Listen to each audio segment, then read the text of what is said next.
Hey everyone, namaste and welcome to this evening's conversation with Kausthub Desikachar. Those of you who are listening in, please say hi in the comment section so that we know you're here. And please enter your questions as well. Let's make this as interactive as possible. Right? So my name is Shailaja Menon. I have been a yoga practitioner and teacher for over 20 years now. I began my journey in Coimbatore, India with integral yoga and continued in Malaysia with my teacher Manoj Kaimal. Now, along the way, I set up my yoga studio, Mat and Beyond Yoga Studio, where I teach classes regularly. My book, Yoga Shakti, was published in 2018, and now I also host a show, again, Yoga Shakti, for Anand TV based in the UK. Now, as you can see, the yoga has shaped much of my life. I would just like to add that all of these conversations are available. Kaustubh and I have done several conversations, and all of them are available both on his YouTube as well as mine. Right. So please do take the time to check out our YouTube channels. And if you like it, and hopefully you do, please like and subscribe and share it. Right.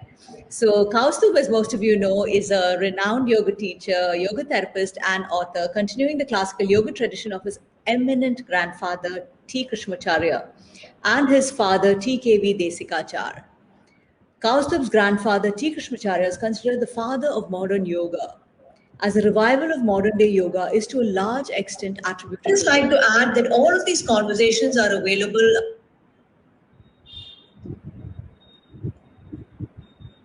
His legendary students, who include Guruji B.K. Iyengar, Guruji Patabi Joyce, Indra Devi, and Kaustubh's own father, Guruji TKV Desikachar, have really taken yoga to every corner of the globe.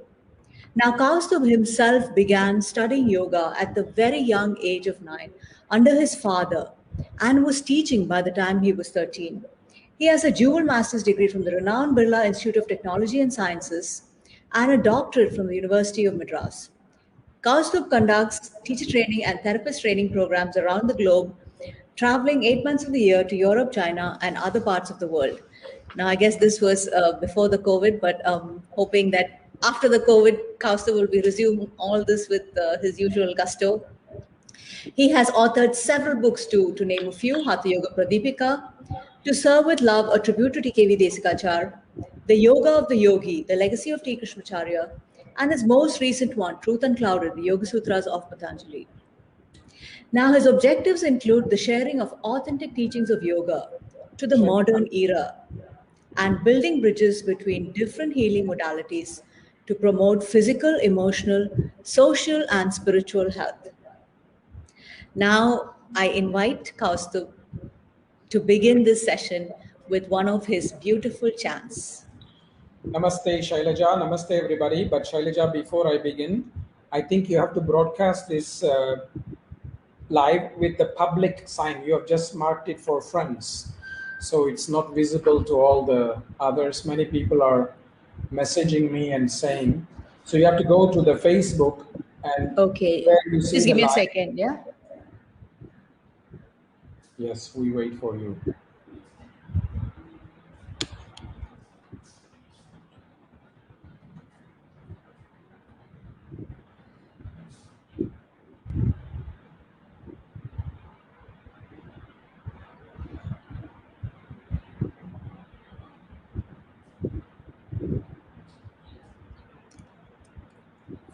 So just give us a few moments, my dear friends. Since it's about heart and connection, we want to connect with as many people as possible. If any of you are already seeing this live, you can leave us some messages so we can actually see it, that it's working. So please let us know.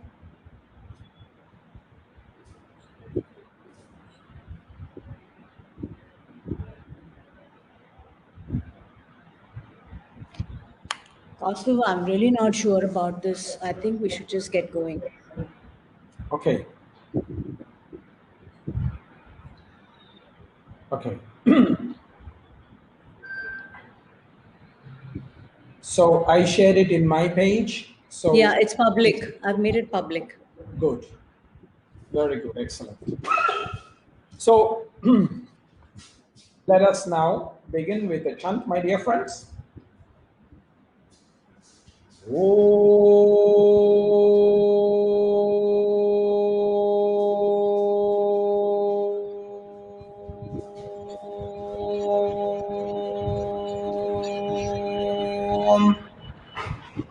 सहस्रशीर्षं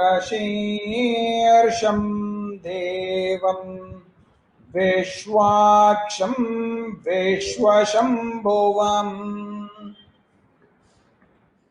विश्वन्नारायणं देवमक्षरं परमं प्रभुम्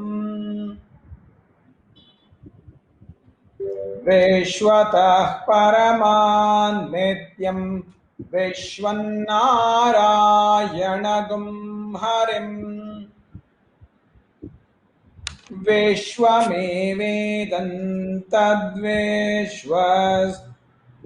विश्वमेवेदं पुरुषस्तद्विश्वमुपजीवति पतिं विश्वस्यात्मेकं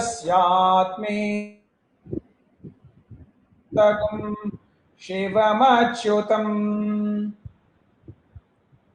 नारायणं महाज्ञेयं विश्वात्मानं परायणम् नारायण परं ब्रह्म तत्त्वं नारायण परा नारायण परो ज्योतिरात्मा नारायण परा यच्च किञ्चित् जगद्यस्मिन् दृश्यते श्रूयतेऽपि वा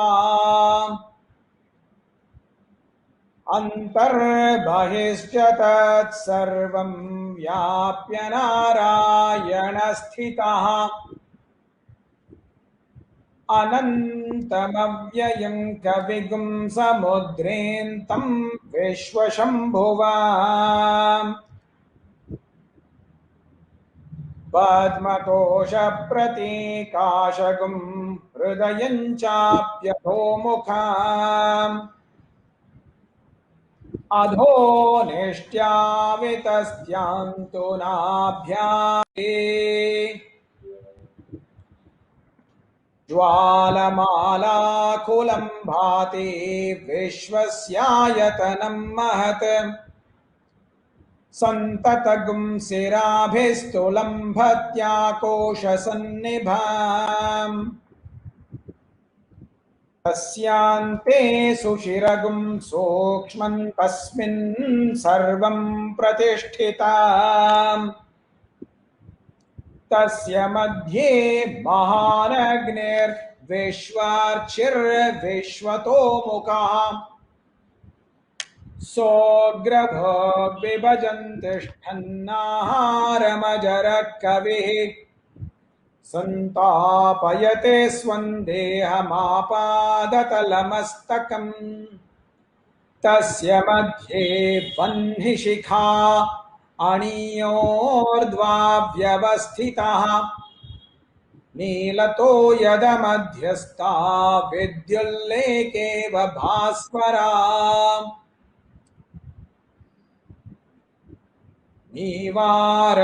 नीवारशोकवत्तन्वी पीताभास्वत्यनुपमा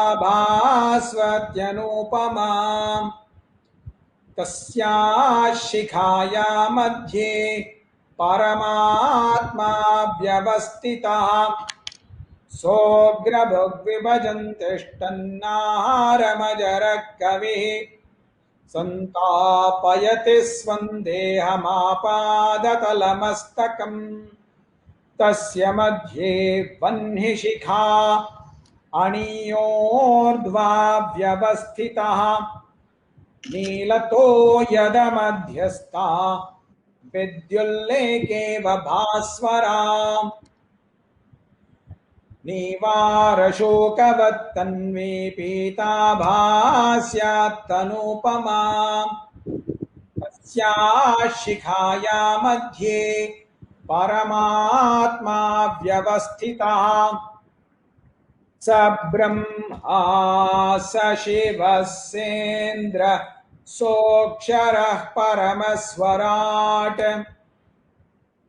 ऋतगुं सत्यं परं ब्रह्म पुरुषं कृष्णपिङ्गलम् ऊर्ध्वरेतं विरूपाक्षं विश्वरूपाय वै नमो नमः Om Narayanaya Vidmahi Vasudevaya Dhimahi Tanno Vishnu Prachodayat. Om Shanti Shanti Shanti.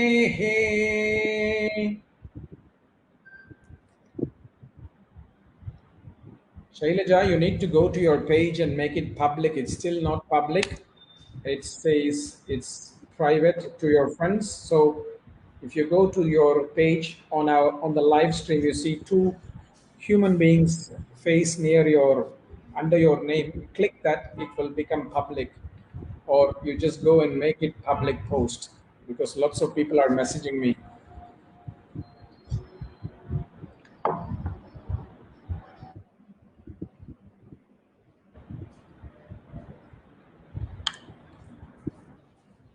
I did make it public, Kaustubh. Now it says public. I think now it's Okay. possible.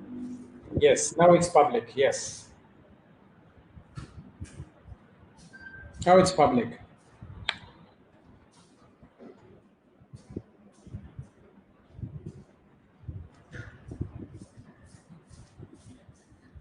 I am really, really sorry about this, all of you. So, but I think it truly exemplifies our title, which is from disconnection to connection.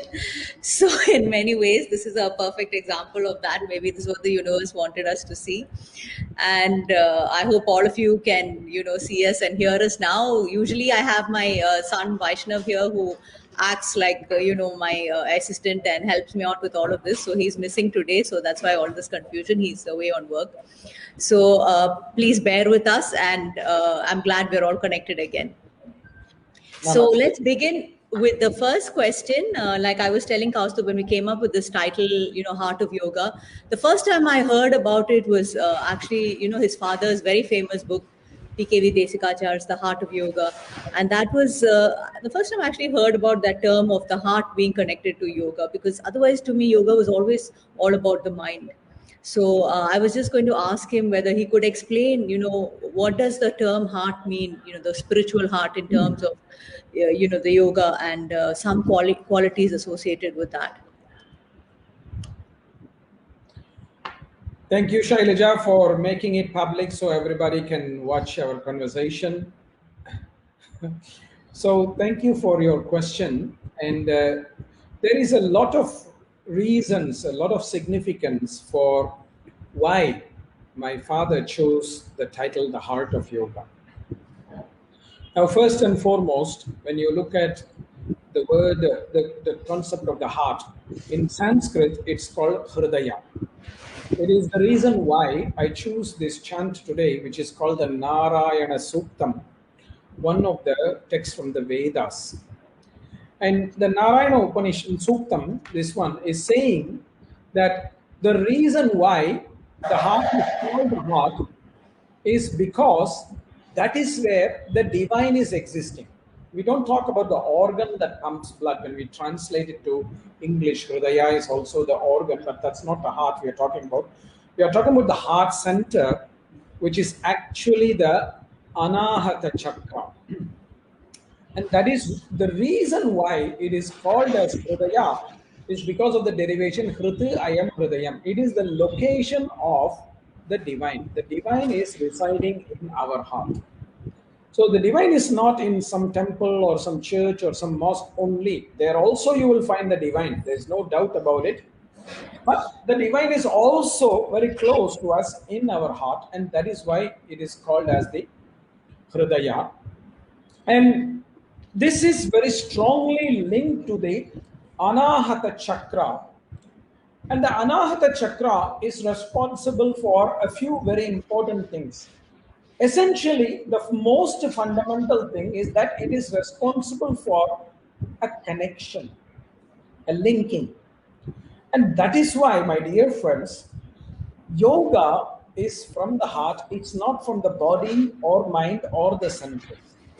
And that is why my father called his book The Heart of Yoga, because yoga is from the heart, because It is only that can make a connection. Your mind, your brain cannot make a connection. Your brain cannot make a connection. It makes disconnection.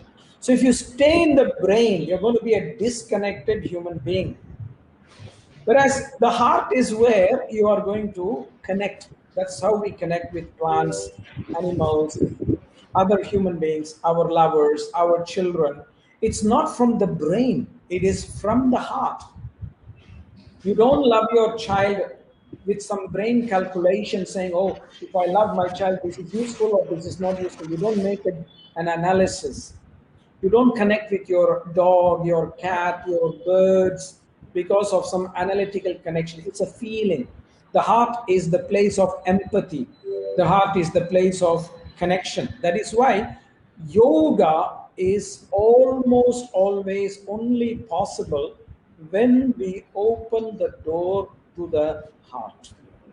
And that is where this is very, very important. And it's so much fascinating because as far as when you understand this way,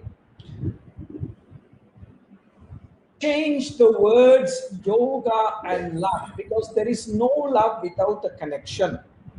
And I'm not only talking about romantic love with a partner, I'm talking about every kind of love, whether it is with your parents, whether it is with your children, whether it is with your siblings, with your dog, with your cat, with your passion. You love your hobby, you love your work, you love your whatever, your passion, your music. It has to come from the heart, otherwise there is no connection. So in a way, the word yoga is yuji yoge. The word yoga is coming from the root connection. So yoga is a deep connection which can be interpreted in another way as love, in a very general sense, because love is a connection that we share with the other through the divine in our heart to the divine in the other. There is no way we can love somebody if there is not that connection to the divine. That's why I always tell even the atheist friends of mine, I tell them, look, you may be an atheist, but if you believe in love, you are very beautiful. I may be right or wrong, but this is what I feel. That is so beautiful, Kaustubh. I've always, enjoyed listening to your, perspective about, about the divine residing in the heart and the importance of the heart space. So, thank you so much for going over that. Now, my next question is actually a very, is it heart over like head or head over heart? This is like a very common question that most people wrestle with. Should I go with my head or should I go with my heart, or how does that work? See, for me personally, I don't get this. I think this is a new age thing. And I'm not really a new age. I'm a traditionalist. I'm an old school person. For me, I've heard of the term head over heels. But still, that doesn't make sense because I never wear heels. So I don't know how that experience will be. But the problem is a lot of people confuse the mind to be in the head. Actually, in the Vedic tradition, whether it's Ayurveda or yoga, or even the Vedas, for example, what I just chanted, etc., they talk about the place of the mind also in the heart. They say that the Jivatma, the Paramatma, the mind, and the senses, their headquarters is in the heart. So I don't understand because people confuse brain to the mind. Brain is brain is kind of a processing instrument. It's not necessarily the mind in itself. Because again, like I have shared with you privately, there are many kinds of minds that we can actually be functioning from, and especially the more deeper minds that are of significance, like for example the ones that are able to connect, meditate, and reach liberation. All of these are the minds that are located in the heart. That's why Patanjali uses the word chitta. He's not using the word manas. He's using the word chitta, which is a heart mind. So I don't get why some people talk about head over heart or heart over head. I don't know what they mean by this, because that's not my understanding and that's certainly not my experience. But you have to ask them, not me, because I'm not qualified to answer that question. I just give my No, I view. think it's because we box it, right? Like we think the mind is only in the brain or the headspace, and then we think that's separate from the rest of the body. So, like you say, I think we have to start understanding that the mind and the brain are not synonymous, and that the brain is an organ, whereas the mind, I think, exists everywhere. And like you say, especially it exists in the heart as well. So we have a It's mind not heart. existing in the heart as well. It's originally existing in the heart. It is existing in other places as well. Okay. Yeah, but it's also that very interesting, that point about what you said, who all inhabit the heart. I guess we'll never think of the heart as just the heart anymore, right? You said the Paramatma, Jivatma, and then, the Chitta, and then senses, right? All of that all occupy the heart space as well. So that's really fascinating as well. When you look at the heart, the Upanishad, the Suktam that I just chanted, is actually saying like the heart is like a sanctum where you should be happy to be there, because when you are there, you are close to the divine. Whereas if you pursue material objects outside, which is what we are doing, we are not close to the divine, we are running away from the divine. So we have to choose which house we want to live in. Do you want to be living on the streets as a homeless person, when you have the chance to live in that sacred sanctuary in the heart for free? You don't need to pay rent as well. The Paramatma charges no money for us sharing that space. But somehow we want to pay a lot of money to be a homeless person on the street by chasing all these kind of material objects. And that is why we don't really have experienced this connection, because the connection can only come from the divine to the divine. The connection is sealed through prana. Prana is that seal that makes that connection. See, when you want to bind something together, you need an agent to bind something. That agent is prana. And the only entity that has or the power to give and generate prana is the divine. See, we all think it is our metabolic system that generates energy. That's a whole load of BS, because a dead body has the liver, the dead body has the stomach, the dead body has the pancreas. But is it able to generate that metabolic fire, the prana? No. So only a living body that has the presence of the divine is able to generate it. So it's as simple as that. Whether we acknowledge it or not, that is the reality. See, many of us, we ignore the sun, yet without the sun, we cannot exist. Whether we say thank you to the sun or even look at the sun and say, hello, sun, good morning, it doesn't matter. The sun will continue to nourish us. That is the generosity of the sun. That is the generosity of the divine in our heart. It would be nice once in a while if we took the time to say thank you, but we don't. But that is what seals the bond. So that's why a loving relationship is a relationship that is between one, the divine in one, with the divine in the other. The divine in one with the divine in the other. Whether it's another human being, another animal, another plant, we see that divine. That's why in India we do namaste. We don't say, hey, you, how are you? We don't say that. So that was really, really beautiful, Kaustubh, and I really like that analogy about the heart being like the sanctum where the divine resides. So I think that's something that will really stay with me, and that's really, really beautiful. I hope all of you have resonated with that. It resonates with all of you as well. And like, forgive me, so many of you are here saying hello in the comment section. So really nice to see all of you here. I mean, forgive me if I don't take each of your names, but really thank you for being here, and wonderful to see your comments and responses.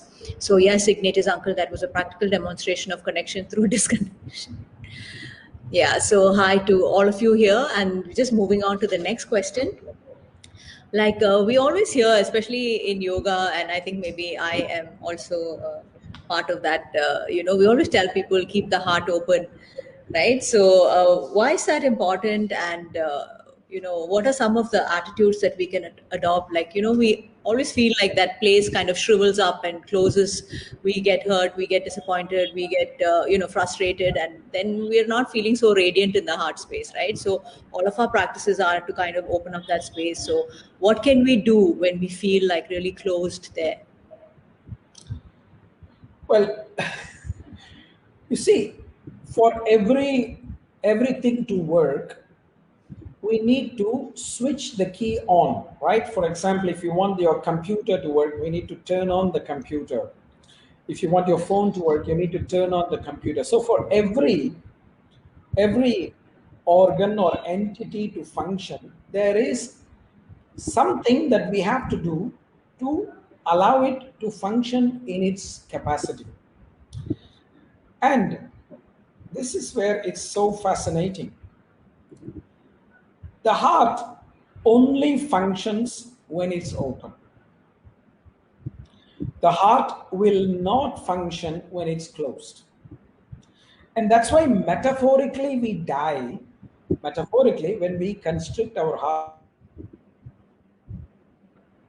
So, in order for our heart to function, we need to keep the heart open.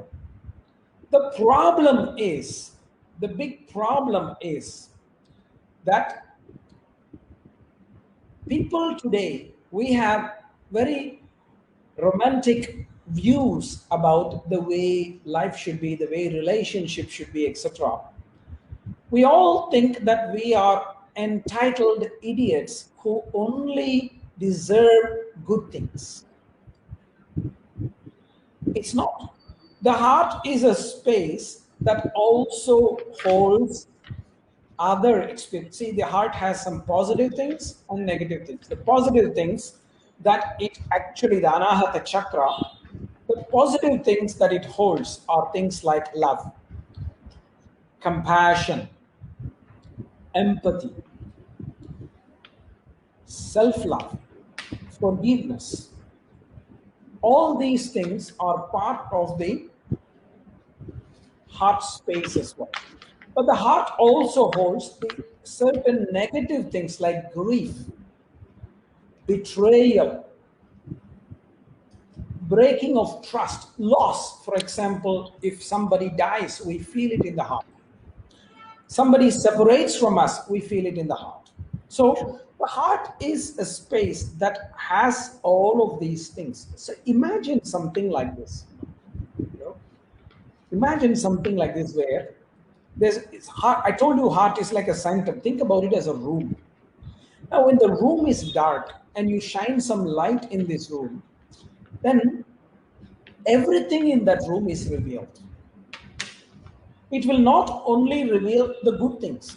Say, for example, you have a cellar in your house that you have inherited, not a cellar, but like, the loft in your house that you have inherited from your great grandfather or grandmother, and you've not really been there forever. You go there and turn on the light, you see everything that's there. There are good photos, good memories, but there's also maybe some things which are really bad. Maybe there were some things which were just put off there. It's the same way. Our heart will have both positive and negative, let's say, experiences, memories, or what we call impressions. And if we are behaving like idiots who think that only we have to see the positives, then that's why we are afraid to keep the heart open, because we rather not see. And what unfortunately the heart also reveals to us is that most of the time, the cause of the suffering is not another. There's also partially our own responsibility as well.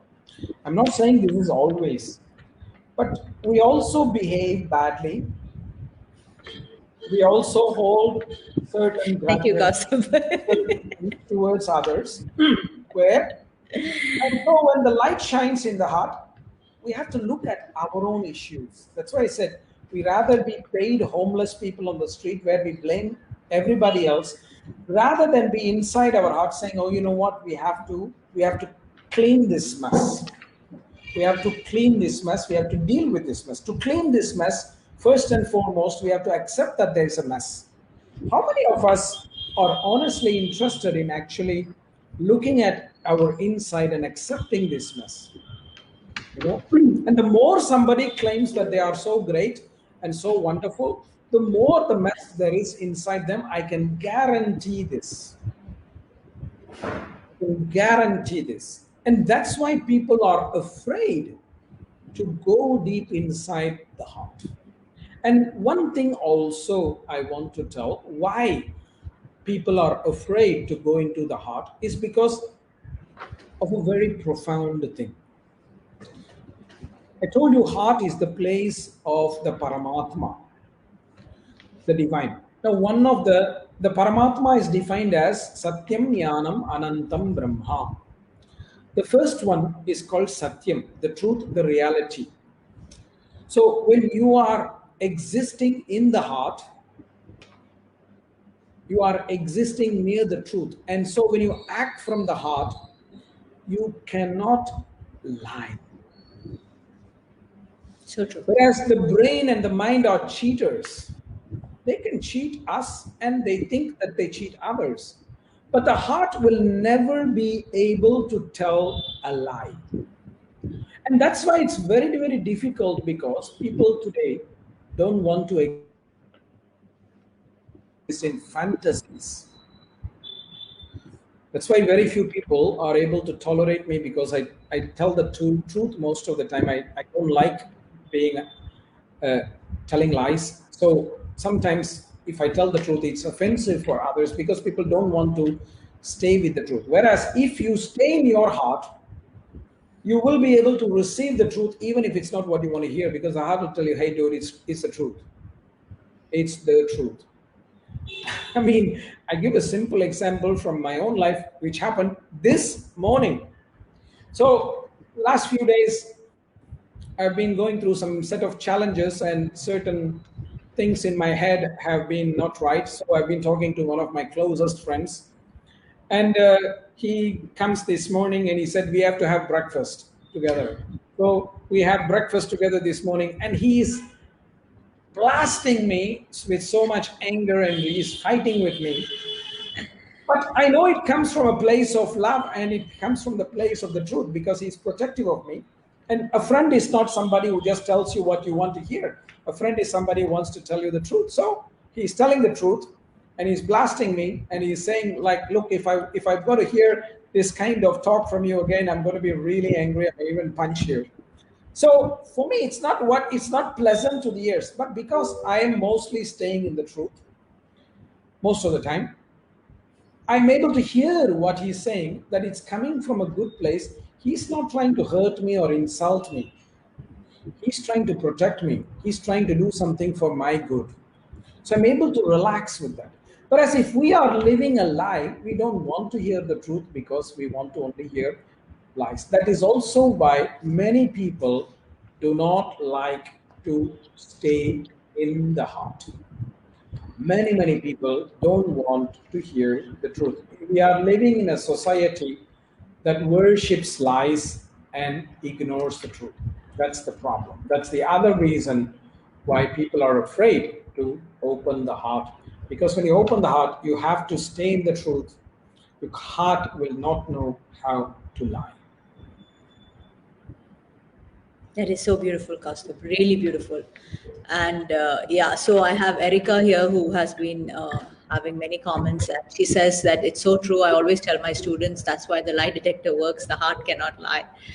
Yeah. So yes, many beautiful things that you brought out, Kaustubh. Just to go over a couple. Well, I like that thing about entitled. For some strange reason, I think it's a sign to me, because the second time today that somebody has told me the very same thing. There are a lot of us suffering in life. I tell you with all my love to you, my dear. Yeah, So, and a lot of the times we suffer because we believe we are entitled, right? So that sets our expectation, very differently. And then when, of course, the other person doesn't think that we're so entitled, then we kind of come crash landing. Exactly. So we have to look at our expectations and what we our entitlement, that whole thing. I think that's very important to kind of to release ourselves from our own self created suffering.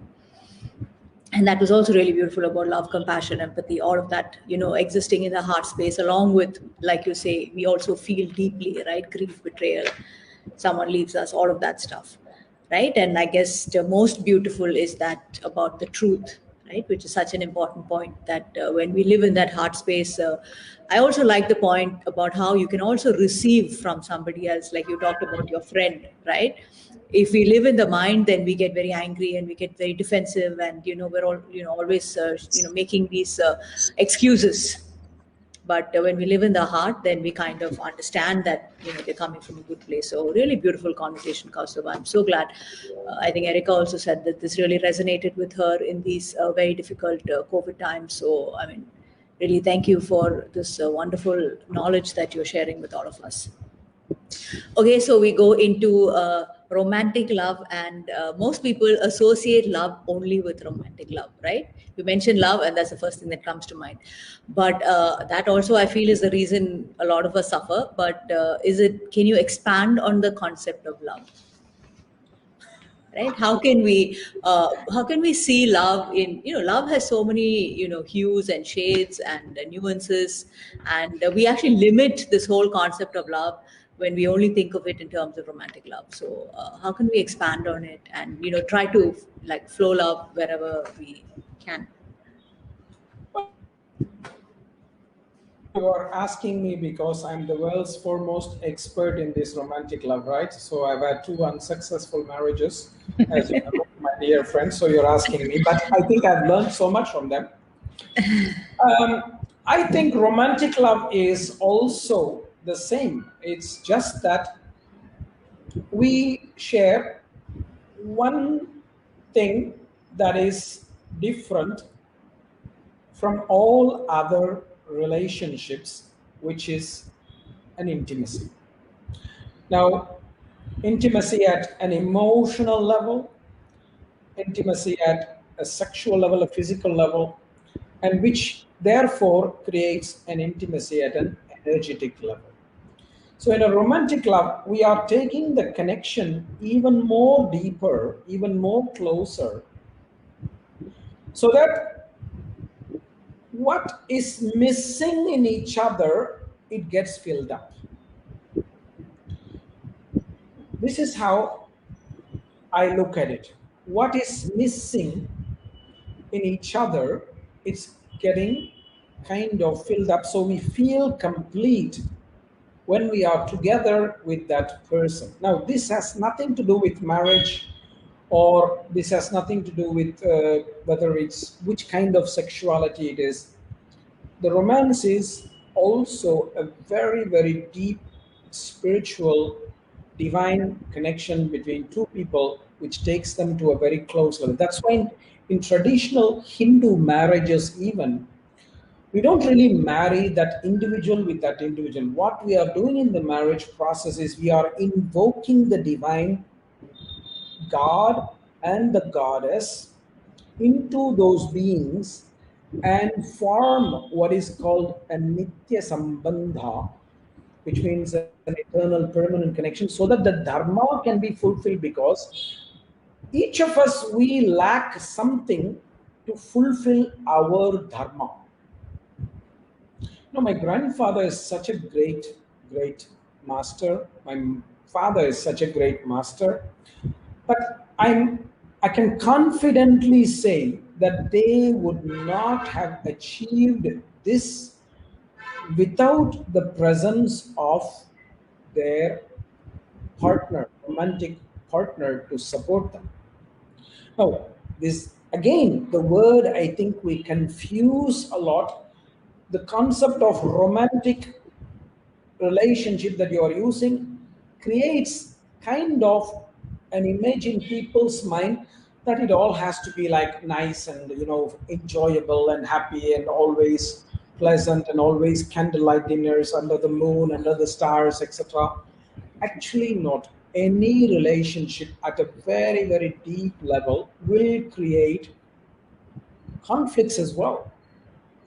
And we need to endure those kind of conflicts so that we are able to see the overall picture, because conflicts come from the two prakritis of the individuals. Conflicts never comes from the purusha of the individual. That's why I said, if we are looking at our relationship as a divine relationship, then we are looking at our connection with the partner as not just a partner with the ego, with this, that. We are looking at that as an embodiment of the divine. So where is the conflict? But if we look at them as prakriti to prakriti, our ego comes into the place, our expectation comes to the place, our attachments come to the place, our differences of opinion comes to the place, and therefore this creates lots and lots of conflicts. Conflicts are from prakriti, they are not from the purusha level of every individual. And I think that's what I feel, that a romantic relationship, as what we call, is a very, very deep connection. And it's fascinating because in this context, they use the term in Sanskrit, sambandhi, which means we are bound very, very intimately. Bandha means a connection, a link, to bind something. Sambandha, samyak bandhayati iti sambandha. Something that is very, very deeply bound, so that the energies of the two is moving in the same direction to fulfill a dharma. Now, there are so many other things that happen, because we have to look at life as a journey, not as a moment. So there are other things also that happen in this relationship, and that is the boundary or scope of activity for that relationship. That is what is very, very important to remember. Thank you, Kaustubh. So we have Dr. Ananda here who says true love is giving freedom and not restricting the one we love by maybe like a possession.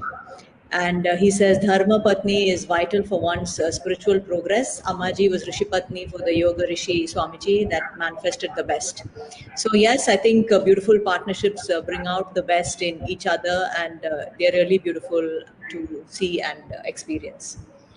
So it's a good So point, because many people and as my dear brother Ananda is saying, many people confuse attachment to love. I see this in a lot of people.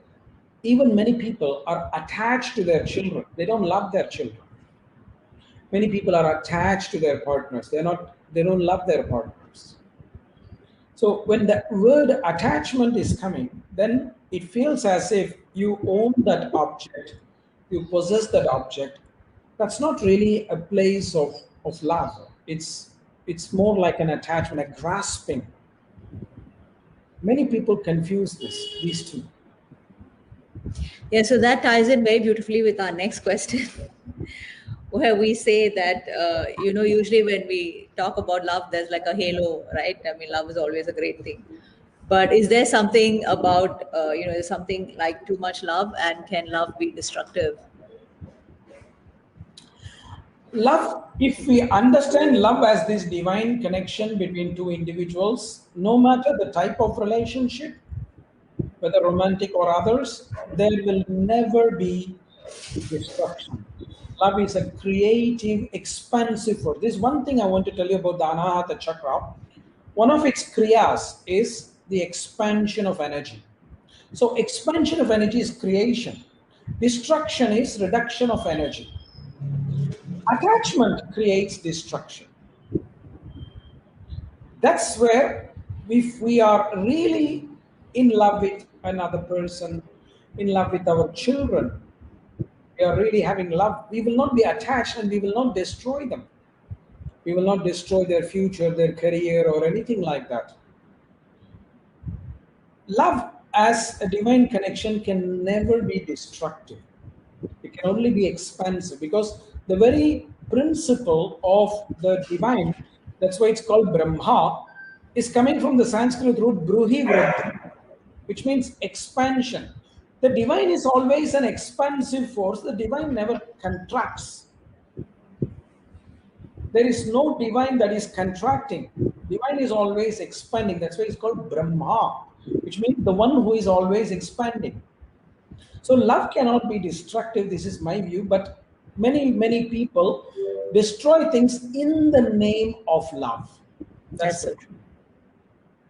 That's the problem. In the name of love, they destroy things. So, I mean, you see, especially not just in romantic relationships, but I think even the classical, especially our Indian, parentage we kind of own our children, at least that's how it used to be. So I think that's where this whole attachment or whatever manifestation, different manifestation of love comes in and can actually be destructive if we believe that, just because we have them, they owe their lives to us. So. It's not just with children, my dear. Think about how many wars have been fought in the name of love for country, love for religion, etc. How many wars have been fought? And we are such idiots to think that, perhaps Jesus and Buddha and Shiva and Vishnu and Durga and Kali and all these gods and goddesses in the heaven are fighting. They are so happy to be together. I don't think they will start a war. We are humans. We start the wars in the name of love. But it's actually in the name of an attachment. That's it. I don't think the gods are fighting. They are very happily sitting together and, laughing at us, saying, what the hell are these people doing? It's like an entertainment for them. But we are the ones who are destroying everything in the name of.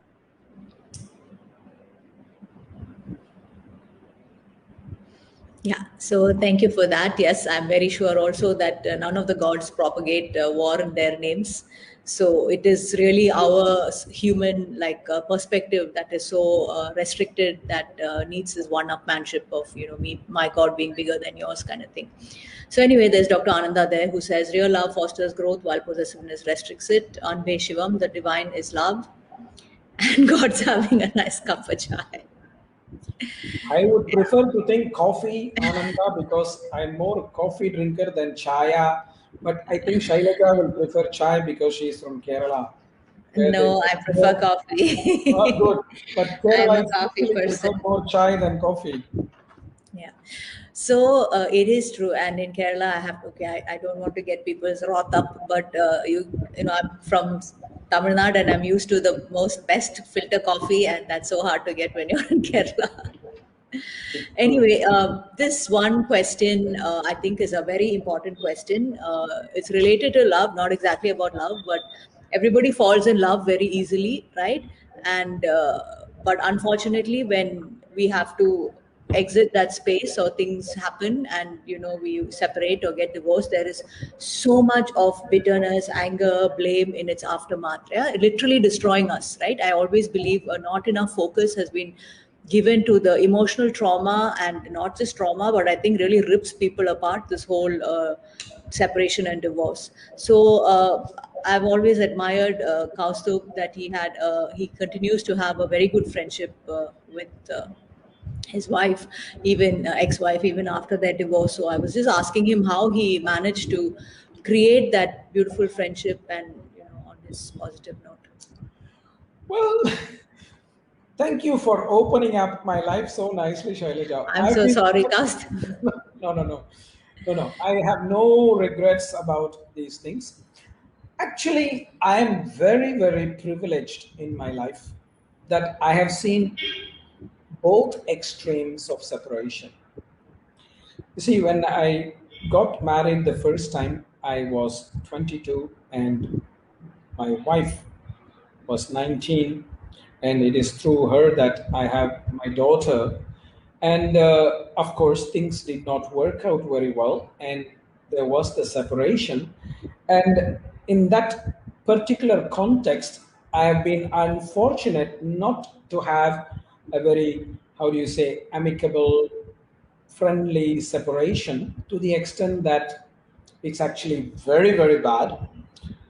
And this woman does not want to talk to me or have anything to do with me, etc. So it's quite a difficult situation. And of course, since she took the child, there's also a lot of challenges with the child that she has created for me and my daughter.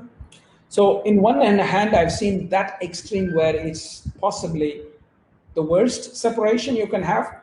On the other hand, when I was married to Evelyn, my second wife, and she's German, and we are really good friends even now, even after the separation, and we did not really separate for the reason that we are having constant fights and things like that. Of course, we just realized there are certain obstacles for her, especially for a German living in India with an Indian family. Is not really something that is very easy for her. So there were some reasons why our marriage did not last, but it did not mean that our love for each other as two human beings did not last. So we are still great friends and we have a lot of love and respect for each other. So that's the other end of the spectrum. I've seen both, and I feel very grateful to have seen both, because it really helps me understand my students who share with me about their separation experiences, and I can see where in that spectrum they are. In some way, I can try to fit them where they are and then try to guide them in the best possible way. And that's why I say that, every separation need not actually be non-amicable. But what's important is that both people should actually have the maturity to see that there can be a relationship that transcends this kind of narrow-minded conflicts or things like that. And that's why I've been very lucky that Evelyn and I, we had a very great conversation during the last years of our relationship, the heart to heart, because we have a heart to heart relationship. That's why we could talk openly and honestly about the situation, because the heart cannot lie. And that's why we continue to have a very good friendship relationship, because we are still connected in the heart to heart, except the, how do you say, the format of the relationship has changed. She is now happily married to somebody else, and I'm very happy for her. But I'm never feeling bad that she married somebody, or actually, I was very happy that she found somebody with whom she could share that space. So, every separation need not be non-amicable, whether it's friends or whether it's romantic relationship or anything. But what is important is that the two people need to have the maturity and the honesty to talk from the heart to another heart, and not try to manipulate and find reasons to blame this, blame that, blame this, blame that. Because when you enter the blame game, you are entering the mind space, that head space, So true. and the analytical space, and you will have your story, the other one will have your story. Because remember, experiences are stored as memories in our brain, and two of us will have different memories of the same experience. So what is fact for you is different for the other person, but that's a fact for them. So you can't argue with memory to memory. And that is why it's very, very important to not engage in a head to head conversation, rather go to the heart to heart conversation.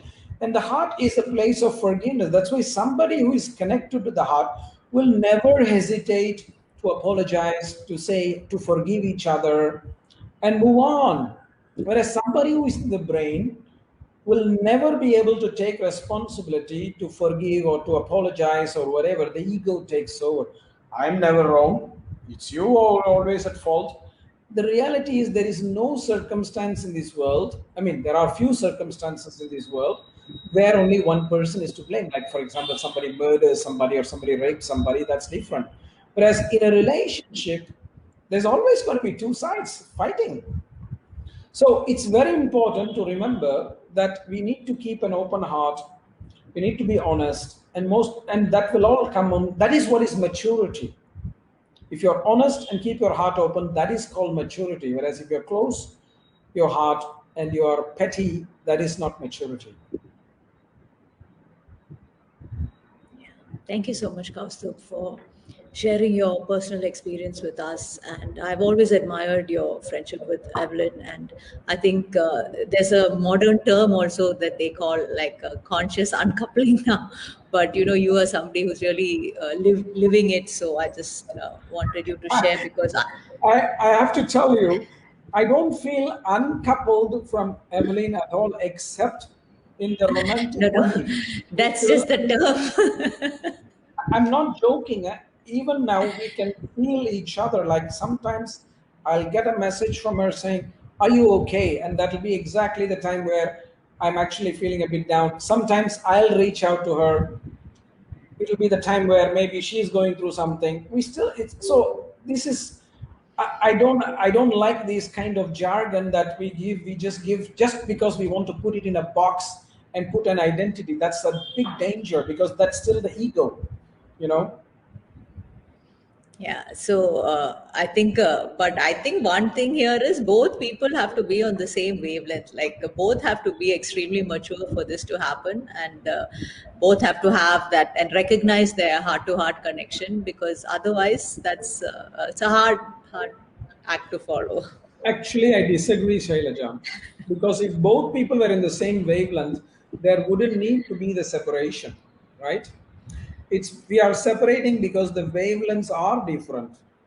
We just need to be open to see that our wavelengths are different and accept rather than try But to there's convert one person one person always feels hurt and blames, and there's always that anger. That person has to be big enough to overcome that and be able to accept the situation for what is. That requires a lot of maturity. Actually, I'll tell you one. There's the reason there are all this anger and things like that, but fundamentally it comes down to only one simple thing. Because by the time you think you're going to separate, it's all. I mean, you want to separate. The thing is that it's not that the relationship is broken, because by that time the relationship is already broken. The thing why people are very angry is because the dream is broken. And we all live in that dream.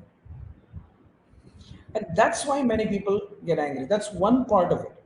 The other part of it is actually very, very subconscious, because when you are fused together in a relationship, there's so many things that are subconsciously intertwining. In the subconscious structure, there are many bonds that are formed. Now, when you have to separate, it's not just at the conscious level, at a subconscious level, things are being ripped apart, and that you don't even know what is going on, because you don't even know what kind of subconscious bonds are being formed. Because if you know it, it will not be subconscious, it will be conscious.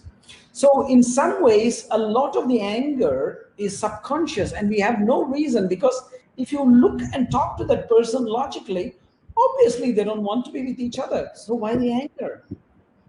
It's because subconsciously there's something that is getting ripped apart, and it's painful, and we don't know where to put that pain, because it's difficult, because it's not conscious. So we put it through anger, and it's difficult for us to take responsibility saying, look, I am suffering, because we don't want to suffer, because we think we are entitled only for pleasure. Entitled again. So one last question, Kaustubh. This is just really important, and I want to end on a positive note in terms of, how some steps that we could take, like, for self-love. That's again I don't know if it's a new age jargon, but it's talked about a lot these days, self-love. So what could we do to kind of foster our connection to ourselves? I think acceptance is the best word for me that comes to my mind, because we don't really love ourselves because we don't accept ourselves. We want to be somebody else. I want to be taller. I don't accept my height. I want to be skinnier because I don't accept my weight. I want to be fatter because I'm too thin, too skinny. I want to be black because I'm too white, or I want to be white because I'm too dark.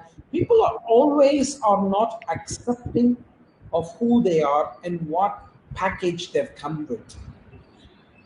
And there is no better way to start loving ourselves and just by accepting who we are for all that we are, because we are trying to fit a particular role or space in society. Oh, somebody, you should be like this, you should be like that. 100 people project 100 different expectations on us. We can't fit that. We can't fit that. There's so many people who ask me why I don't wear orange robes, why I'm wearing a pink t-shirt, because yoga person should wear orange robes. It's their expectation of me. I cannot satisfy that because that is not me, because 100 people will have 100 projections. Somebody will want me to have a beard, somebody will want me to shave my head, somebody will want to have me to have long hair, somebody will maybe want me to have dreadlocks. I cannot satisfy that. So we have to come to terms with the reality that we just have to accept ourselves. And part of the problem with this is this programming of non acceptance is actually coming from our own families. From our own families, from a very young age, we are always expected to be better students than our neighbor students. We are expected to be better children. We are expected to be this. This is one problem. It comes very deep in the family. And the other thing is the acceptance of the reason I say as we are is because we can never be perfect. God doesn't create us perfect. We all have some defects. I mean, I have been fortunate that I am in a situation where I have a lot of knowledge I've received from my father, from my grandfather, from my tradition. I have a house to live in.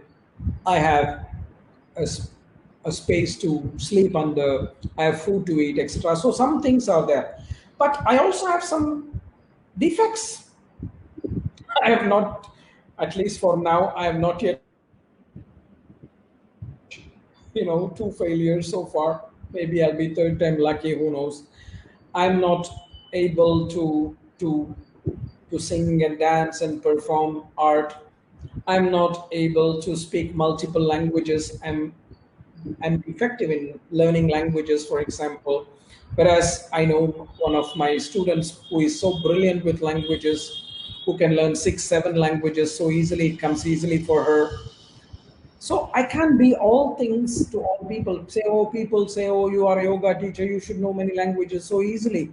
No, I don't. We all have certain limitations. So acceptance of who we are and be proud of it.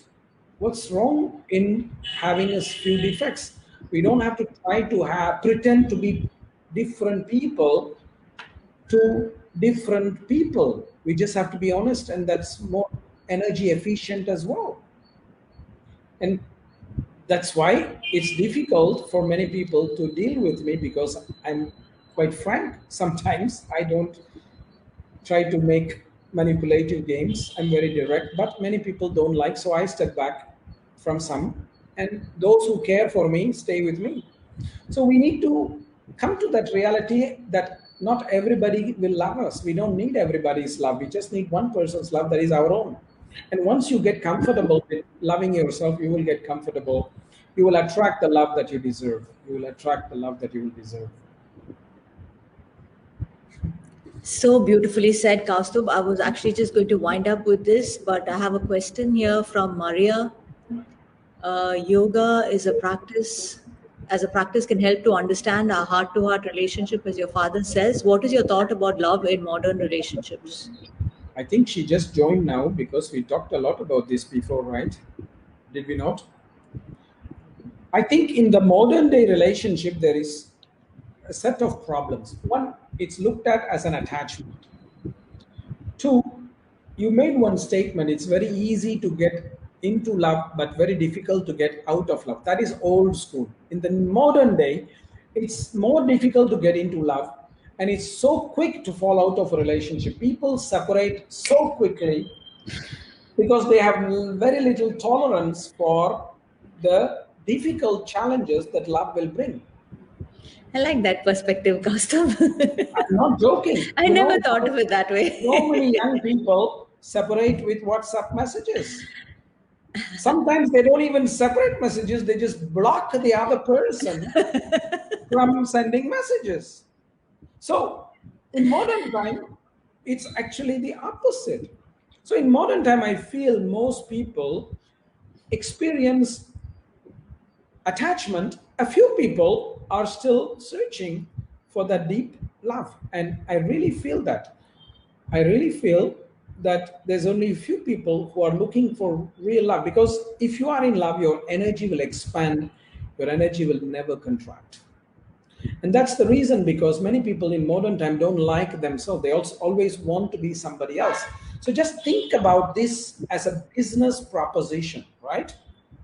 Now, if you don't like your product, how are you going to convince somebody to like that product? So if you don't love yourself, how is it that we can ask somebody to love us?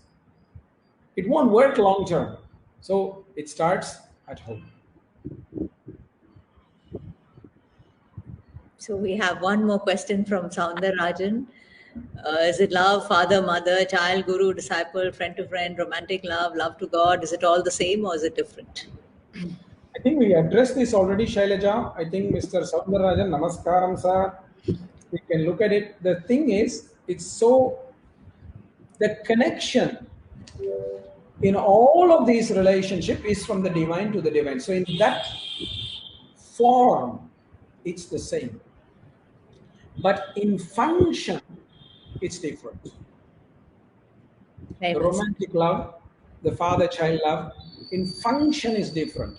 But in form, it's the same.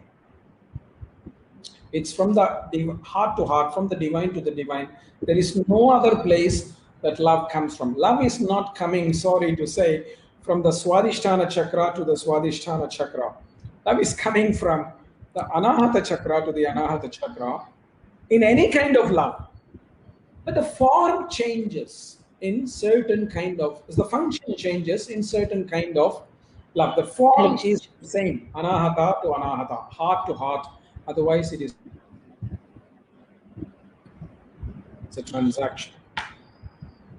So we're going to end on this note. Thank you so much, Kausthub, for this brilliant interview, as always, sharing your wisdom, and also in this interview, sharing your personal life and experience as well. Very grateful that you actually shared all of this with us. And we've already discussed our next interview and our title and all of that. So I hope you'll be there with us soon, hopefully next month. So Kausthub going to close with this chant. Namaste, friends. Thank you so much for this topic. It's a very important topic for today's world. Thank you for this opportunity, my friends, for being here. Since we talked about conflict and all, let us end with a peace chant. Om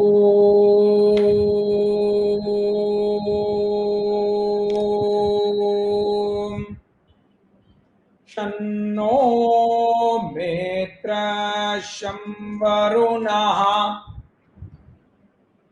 Shanno Bhavatvaryama Shanna Indro Brihaspatihi Shanno Vishnururokramaha Namo Brahmani Namaste Vayo Tvameva Pratyaksham Brahmasi Tvameva Pratyaksham Brahma Vadishyami ऋतं वदिष्यामि सत्यं वदिष्यामि तन्माम् अवतु तद्वक्तारमवतु अवतु माम् अवतु वक्तारम् ॐ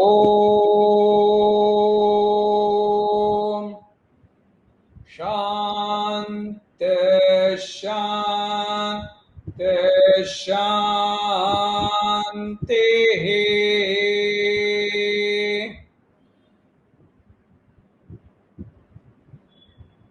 Namaste.